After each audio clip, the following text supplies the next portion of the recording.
You go to Durham, North Carolina. The Durham public school system has half a dozen schools. They close their schools. Schools are not reopening. Okay. So instead what they're doing, it's all online learning. But they are operating 6 learning centers. And the learning centers are going to allow kids to come in and, with their laptops and do the online learning. Do you know where the learning centers are? The learning centers. At prison? What? No, What, at the Durham County Prison? Sort of.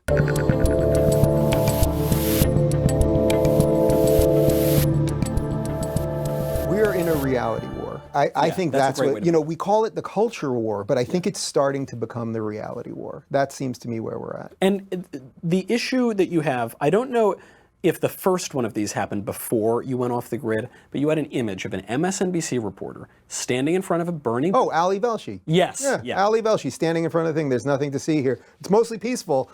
Dude, there's a building exploding on fire.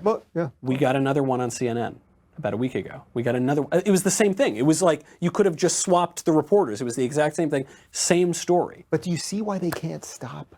They can't stop because they're in so deep that to stop that wheel that we were talking about before, they would have to, they'd have to commit harry-carry. Yeah. You know what I mean? They'd have to just impale themselves on their own swords. That would be the only way. They would have to say, yes, we have been bullshit artists, epic bullshit artists. For decades. Speaking of bullshit artists, is the New York Times still a newspaper, or did that thing wrap up? It was. It was crumbling. I don't think it's been a newspaper. They had announced they weren't going to do news anymore, or they were going to run it by like a 7th grader. So the trans 7th grader was going to be able to correct things, something like that. Yeah, all of the editors of the New York Times now have to be trans 7th graders, and you have to trans all of the kids. Well, actually, so the New York Times is still whatever it is. I'm not going to say it's a newspaper, but it's still whatever it is. Yeah. But on the school front, there is some really weird stuff going on. So right. Are schools opening? Like, what's going on there? Do we have schools anymore? So let's look at New York. Obviously, giant school system.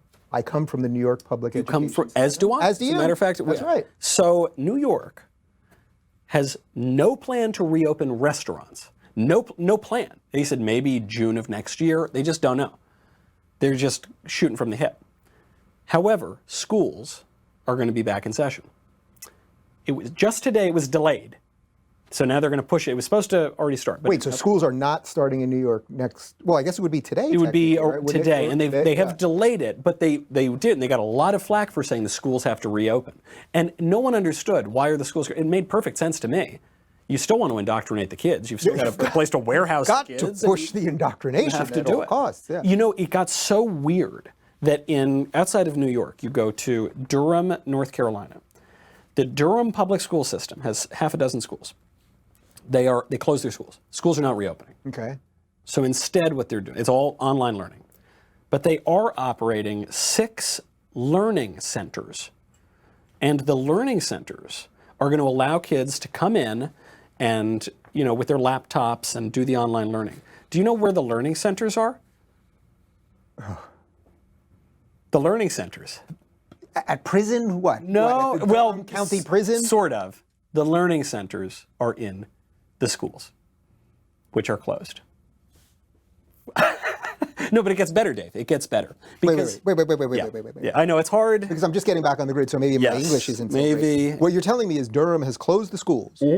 Totally closed. Then they've announced that these centers will open where the kids can come with their laptops. To do remote learning. And that is at the schools that are closed. That's correct. Yeah. Makes sense, doesn't it? But actually, what you're probably saying is, though, the only way that would work is if the school district charged the parents more money to come use the schools, which are closed, to do the online learning from the schools that you can't go to, right? That would make sense. So in order to use the remote learning centers at the schools, parents have to pay $140 a week plus a $35 registration fee, unless you're a bureaucrat who works for the government, at which case you get a discount. What's the Daily Wire policy on the F word? It's your show, my friend. Yeah. We are at your show. That is fucking bananas. It's insane. But again, do you see what I'm saying? That there is nothing too stupid for this movement. Yeah. There is nothing too insane for this movement. Yeah. It will eat away and rot out whatever institution allows this stupidity in. It will destroy it. Yeah. And that is what it sounds like is happening in Durham North Carolina. Speaking. But wait a minute. Yeah. Why would they need more money to do that? I assume everyone's still paying taxes. They're not giving still, tax rebates to the people. They're all still paying taxes. So you're paying the exact amount of taxes that you always paid for the public schools. The public schools are then closed, but then less people will be there. Correct. So you'd think you would be able to save a little money. Yeah. But then you still got to charge them. So in effect, only people with money will be able to send their kids to those schools. But I thought they were also against school choice. They're also. My brain is exploding. Here's the way to make sense of it.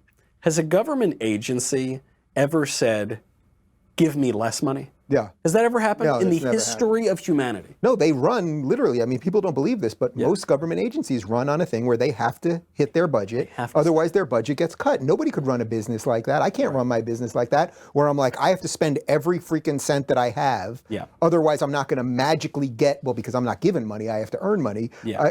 So what I do is I save a certain amount in my business each year so we can continue to grow, or we might have some problems, and then we can figure out. That's completely foreign. Yeah. That's completely foreign to a government. An economic genius over here. I know, you are. And actually, speaking of kind of naughty words going blue, I have to read you, there is a song that is, I'll just pull up the lyrics. You were going to bust out your glasses like a I wish, excuse me, sir, now that we're going blue.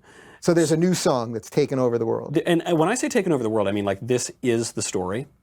Okay, this is like the story. Yeah. So I don't even know. I don't go blue on my show. Yeah. I don't No, do you're it. a respectable I'm very guy. clean cut. I don't wear socks in my loafers. I try to be.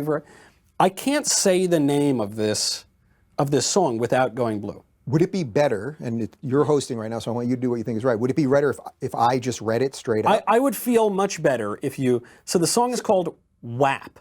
Okay. WAP. Okay. WAP, It's by Cardi. Yeah. WAP. Okay. It's by Cardi B.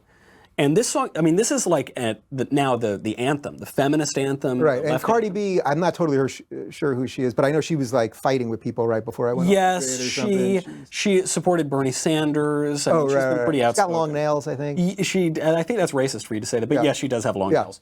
So this song is just taken over. Everyone's taken over. So I guess I'll just read a little. Yeah. Whores in this house. There's some whores in this house. There's some whores in this house. There's some whores in this house. Hole up. I said certified freak 7 days a week. Wet ass pussy make that pull out game weak. That's good. Yeah. Woo-ah. And then the chorus. Yeah, yeah, yeah. Yeah, you fucking with some sweet ass pussy. Bring a bucket and mop for this pussy. Mop for this? Oh, bring a bucket and mop for this wet pussy. You got to mop up. Give me everything you got for this wet ass pussy. I'm going to not do the next paragraph because that's where they'll come for me. Yeah, this is the... If you're looking for more honest and thoughtful conversations about politics instead of nonstop yelling, check out our politics playlist. And if you want to watch full interviews on a variety of topics, watch our full episode playlist all right over here. And to get notified of all future videos, be sure to subscribe and click the notification bell.